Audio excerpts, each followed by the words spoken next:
wala di créer. non proposition nga def. non loolu amul. c'est sûr amul. amul masuma toog ak président ma ne ko arrêté ngi nii wala lii ngi nii ñu defar ko nii.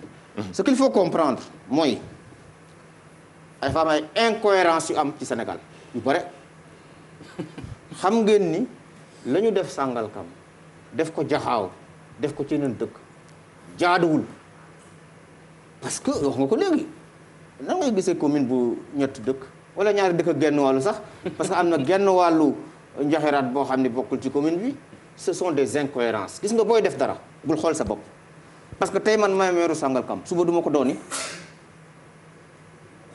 am na ñeneen ñuy ñëw ci kanam booy defar da ngay defar pour l'avenir on légifère pour l'avenir incohérence yooyu président Macky Sall wax na ni dinañ ko rectifier et il l'a dit publiquement et ce sera fait partout dans le Sénégal toutes les incohérences yi am Sénégal mën na leen wax ni dinañ ko rectifier toutes les communes yi nga xam ne aussi dañ leen njat mënatuñu màgg dinañ ko rectifier parce que le territoire il est national il faut ñu créer des communes viables compétitives et porteuses de développement durable c'est ça l'acte 3 de la décentralisation donc loolu moom ala kulli aal day am dinañu rectifier un certain nombre de communes pour que ñu mën a am territoire bu viable compétitif et porteur de développement durable loolu dépendrul ci Omar Gueye wala ma Samba wala ma Demba wala ma Paté c'est ça qui est là loolu mooy responsabilité état te état dina ko def incha allah. viabilité territoire nuñ koy xayma nuñ koy nattee.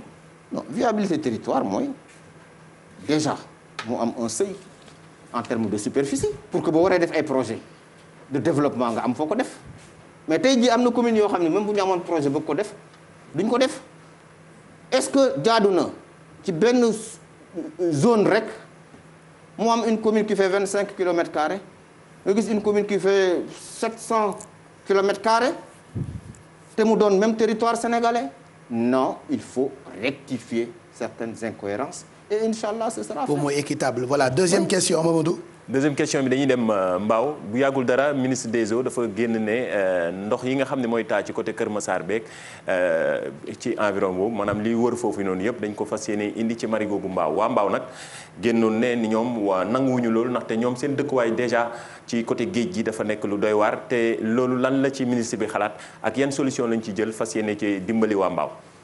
la solution bi ñu xalaat mooy parce que Mbao bassin versant bi nga xam ni moo nekk booru Camille Basse wala El Hadji Pathé et cetera Mbao marigot Mbao mooy seen bassin versant li ñuy pomper ci tuyauterie lay jaar ak canalisation yi dem ci marigot bu Mbao mais li ñu xalaat mooy au lieu ñu jël tout ce flux là yóbbu ko ci marigot de Mbao dañ koy diviser en 2 flux am na benn flux boo xam ni mën nañoo jot ci canalisation yu projet def ko fa moom géej la jëm bu boobaa pression bi war a am ci marigot bi dina wàññeeku voilà la solution.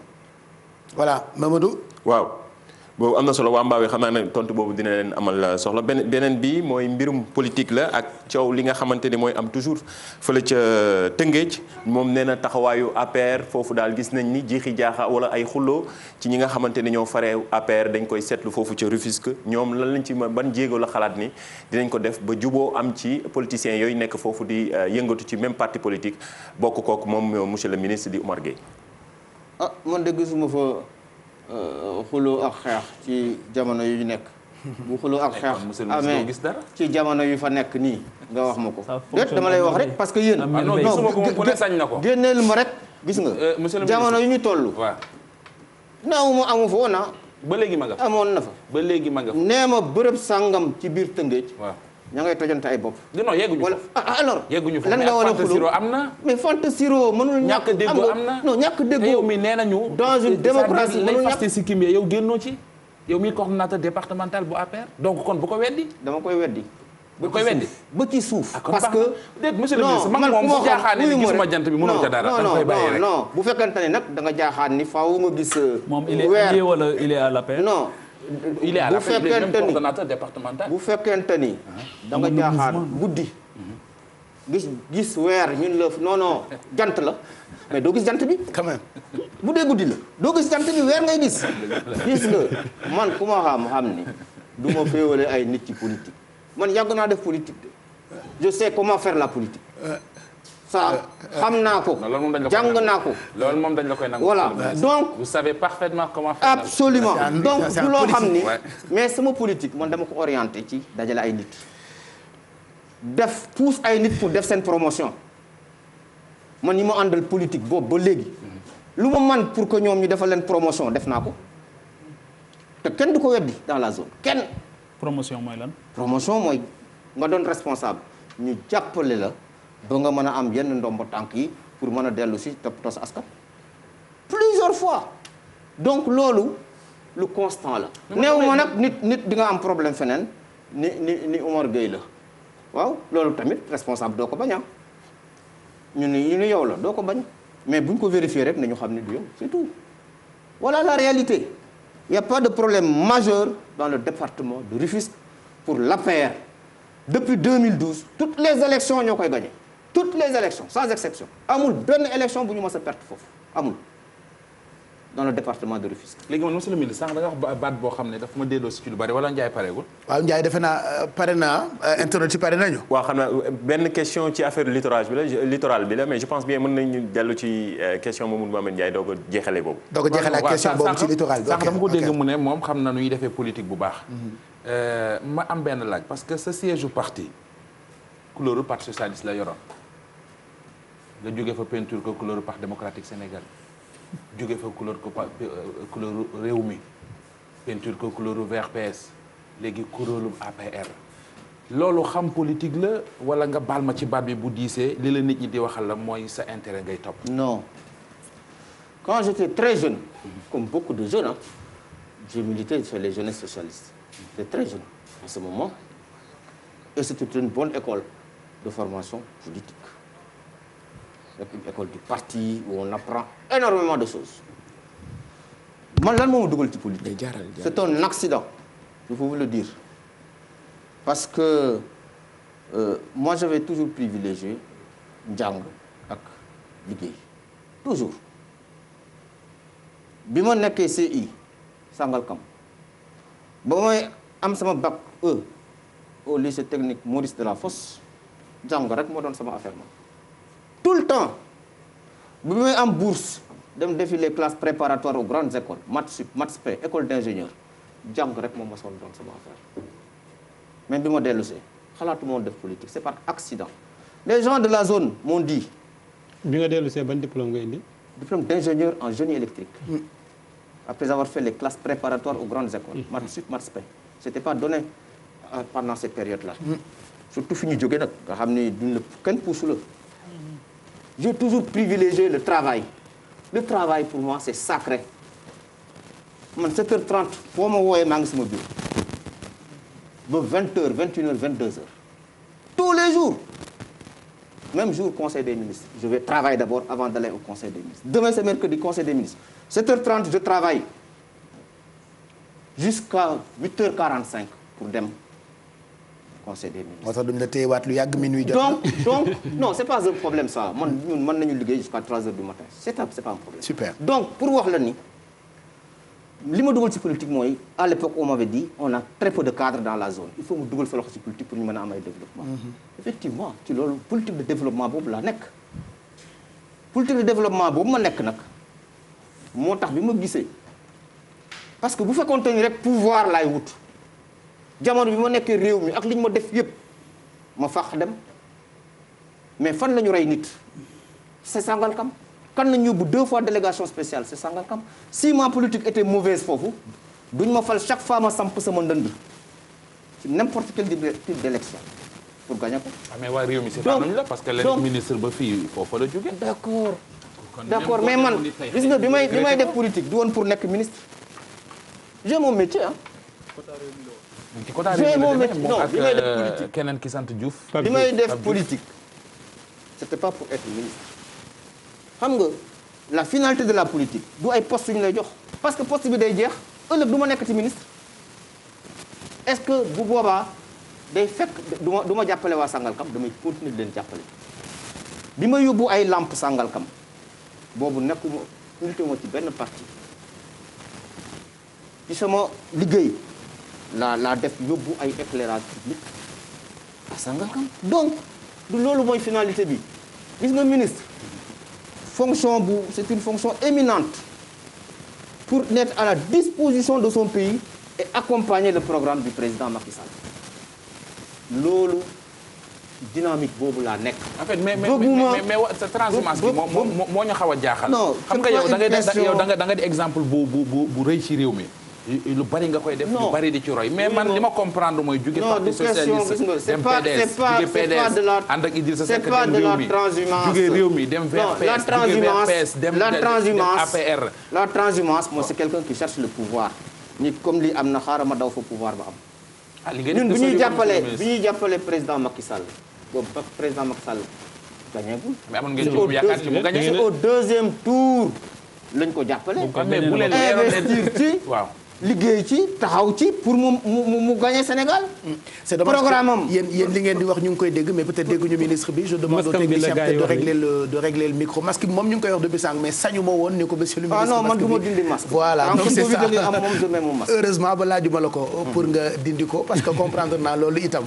mais micro bi aussi je demande au technicien ñu régler ko rapidement puisque réponse yu am solo la tàmbali di joxe nii très rapidement bu dee mën nañu ko régler en même temps avec le réalisateur ñu ngi ciy jéggalu puisque question yu tàng la Mohamed di joxe Macoumba di ko joxe Pape Djibril di ko joxe internet itam di ko joxe depuis sànq je pense qu'on peut en profiter moom it mu ngi joxe ay réponses yu tàng waaw je pense qu'on peut en profiter avec la dernière question des internautes ministre déglu ko ñu régler micro bi mu tontu ci ñu doog a jeexal jotaay bi lan la internaute bi mujjee wax laajte ci littoral bi Mamadou Ndiaye. question yi bari na comme ni nga ko waxee internautes yi kay ñi ngi posé ay questions yu nekk xam nañ ni mënuñu joxe question yëpp waaye li ci gën a am solo ñi ci plateau bi ñu ngi koy yeggee yenn yi dañ ci tànn quelque rek daal di koy partagé ki nga xamante ne tey mooy suñu invité mu soxal leen ndax gis nañ réaction yi ci suñu page Facebook bu télévision Futur Média hashtag bi déclic la wala déclic TFM gis nañ ci compte Twitter bi aussi hashtag bi ñëpp a ngi koy utiliser gis nañ aussi seen ay réaction mënuñu ci dañ ci tànn quelque rek daal di koy partagé ak ki nga xamante ni mooy suñu invité question bi nga xamante ni moo ëmb mbirum littoral bi dañ koy laaj taxawaay bi nga xamante ni am nañ ko ci surtout politique bi nga xamante ni pour fexe ñoom sax buñ fi jógee di nan lañ mën a def ba du am ñeneen ñu fi ñëw di brader li nga xam ne mooy littoral bi te seetlu nañ ni nekk na question bi nga xam ne soxal na sénégalais yi te gis nañ ni ay ku ci mel maire bi ci mel ni Barthélémy Diaz mi ngi ko doon xeex ay activistes yi ñu ngi ci doon jóg ñoom seen taxawaay en tant que ministre wala ñi nga xamante ni ñoo nekk ci gouvernement Macky Sall bi ban taxawaay lañ ci am ba nga xamante ni lii di littoral bi dinañ ci mën a nekk du nekkati question bi nga xamante ni day ñëw souvent ci surtout jamono ji nga xam ne seetlu nañ ni littoral bi ñu ngi koy tabax. Voilà. Waaw. Je pense qu'il a bien noté la question puisque technicien bi prend tout son temps aussi pour régler le problème du micro de notre invité xanaa ñu bàyyi ministre dem ci réponse bi très rapidement. Voilà. waaw sur le littoral. Tout ça, c'est une question d'aménagement encore du territoire. Le président Macky Sall dafa jël littoral considéré ni kenn waru ko agressé. Il y a des lois et règlements qui régissent le littoral. Il y a même une loi qui va venir sur le littoral. Donc de ce point de vue-là que mu doon loi yu yàgg yi wala bii war a ñëw le président Macky Sall a toujours prôné pour une protection du littoral pour que ñu mën ko préserver respecter li nga xam ne mooy les 100 mètres nga xam ne mooy la DPM nga xam ne mooy distance bi ñu war a respecter bañ faa tabax mais loolu képp kuy citoyen sénégalais d'accord nga ci nañ ci farlu pour que loolu mën a am ñu préserver suñu littoral te mesures yi président Macky Sall di jël notamment la loi littoral bi war a ñëw dina gën a indi lu gën a am solo ci mbirum protection du littoral loolu il faut ñu xam ko il faut ñu comprendre aussi que littoral bi yu bëri yi fi am c'était bien avant que moom muy ñëw loolu tamit dëgg la bu ma demee def investigations di ngeen ko gis donc nañu dalal xelu nit ñi ci wàllu littoral que incha allah mesures yi ñu war a jël gouvernement bi ci ndigalal président Macky Sall dina ko jël. Et en termes d'aménagement. le littoral dañu war a fexe ba bu ñu ko aménager askan wi mën a am accès au littoral. librement. ce département lan la ci xalaat bi. sama département dafa def un plan d'aménagement global. maintenant le plan de détail am na yeneen ministères yoo xam ne ñoo ko war a liggéey notamment le ministère de l'urbanisme war na ci liggéey le ministère de l'environnement sur certains aspects mais ça c'est un plan global boo xam ne tous les ministères dañ ciy puiser pour mën a def li nga xam ne moom la ñu war a liggéey. voilà je pense que. à part hôpitalu Kër Jaxaay bi depuis 2011 ñoom aussi ils s'interrogent ñu ne. lan moo tax liggéey bi ba tey cet hôpital là en tout cas man discuté naa ci ak le ministre Abdoulaye Diouf Sarr bokk na ci priorité yi nga xam ne moom la ñu war a taxawal pour def ko. loolu moom mën naa ko rassurer waa Jaxaay parce que dafa bokk ci li nga xamante ni ci priorité ministère de la santé ginnaaw bi ci président Macky Sall joxe ndigal ci yi mu war a régler Jaxaay dafa war a am effectivement un centre de santé digne de ce nom.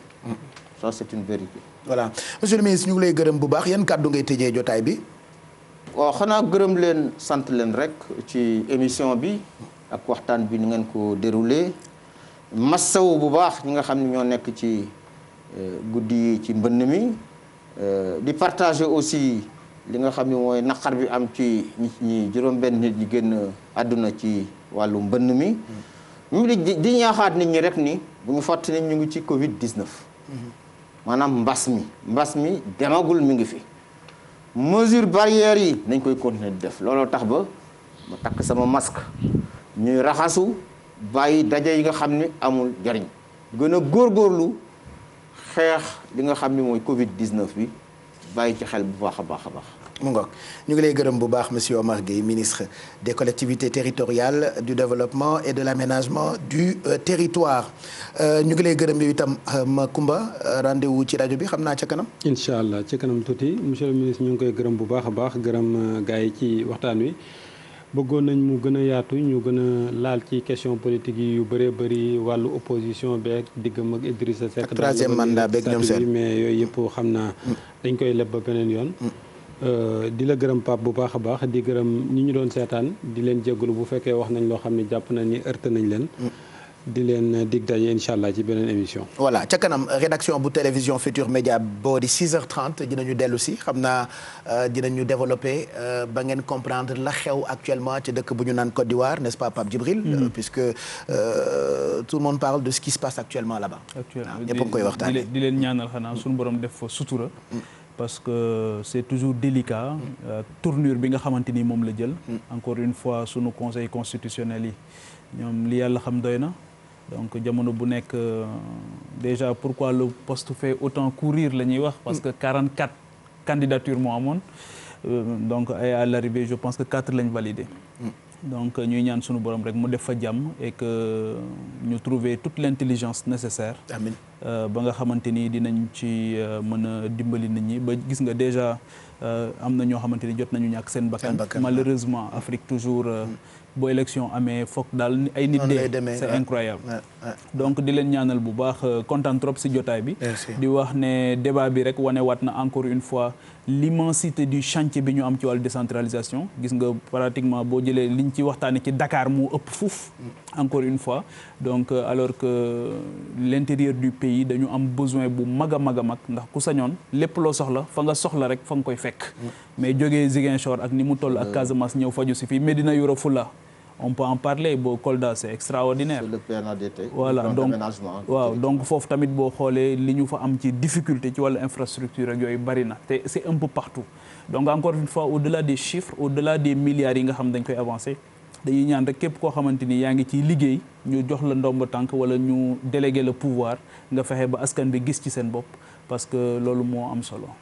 mu ngoog jërëjëf Pape Djibril Mamadou Mame Ndiaye ba ca kanam ci rajo bi. jërëjëf incha allah remercier suñu gan gi monsieur le ministre ku yéwén la te yaatu ci waxtaan. ci ay réponses léeg-léeg dama doon wax naan est-ce que du tekki masque bi sax ndax ñu xam ndax Omar Gueye dëgg la ndax niñ koy gisee ci télé bi ak tey ni mu toogee nii franchement mbégte la woon ci waxtaan ak moom mu jeexale lu am solo nee na pandémie bi mi ngi fii nañ ci góorgóorlu effectivement mais ñoom it nañ ñu dimbale ndax boo nee dee leen dandante ba noppi boole ñëpp ci biirum ndox dandante mënatu fa am ak war a def tournée économique non ñoo ñëpp ci biir ndox non je parle de manière générale maanaam bu nit ñi nekkee ci inondation oui mais inondation yooyu du ñu ñoo leen ci dugal waaw mais boo dekkee ci kër goo xam xam ne. dañ ci jéem a génne. mais dugalul leen ci. waaw d'accord waaw non. c'est pas la même chose. waaw d'accord ma ne ngeen dimbal leen ñu génn ci parce que kër goo xam ne néeg yëpp ay taa. benn néeg bu ñu fa ngàcc fa la ñëpp daje. donc foofu distanciation physique mënu fa am. ngeen bàyyi xel loolu. dee leen raxas loxo yi te ndox ma ñuy paccax-paccaxee gën a salté. mën su ko lijjanti gouvernement bi indiwu ko fa. waaw mais tombé waral ay gaf monsieur le ministre. dañ leen fay jéem a génne mais dugalul leen fa. tombé waral ay gaf monsieur le ministre. yaa ngi nuance bokk ci gétt gi naan ci meew mi. ki la jàmbuloo Dakar moo la màccloo say baaraam. yéen da ngeen a tombé lii moo tax nangu leen ko rek. waaw d'accord mais nangu leen ko rek. dafa am responsabilité yoo xam ne nangu leen ko rek jërëjëf monsieur le ministre. mu ngoog jërëjëf Mamadou Ahmed Ndiaye Mamadou Ndiaye yow ñu ngi lay gërëm bu baax gërëm internet yi ñu doon seetaan depuis sànq ci Facebook YouTube ak commentaires yi ci réseaux sociaux yi. waaw maa ngi lay gërëm El Hadj di gërëm aussi ñi nga bokkal plateau bi foofu sa équipe Déclic bi di gërëm internautes yi di gërëm ñi nga xamante ne aussi ñoo scotché woon ci page Facebook bu télévision Futurs Médias ak surtout ci Twitter beeg hashtag bi di Déclic wala Déclic TFM ñi nga xamante ne aussi ñu ngi woon ci YouTube bi bref ñi nekkoon daal ci réseaux sociaux yi ñu ngi leen jaajëfal télévision Futurs Médias di bég di gën di leen encourager di leen féliciter aussi ni ngeen xamee ni ngeen joxee importance émission bi di jaajëfal ñi nga xam ne ñoo ñu doon seetaan di leen gërëm Pape joxe dig daje ba suba incha allah. mu ngoog Déclic revient mardi prochain bonne soirée.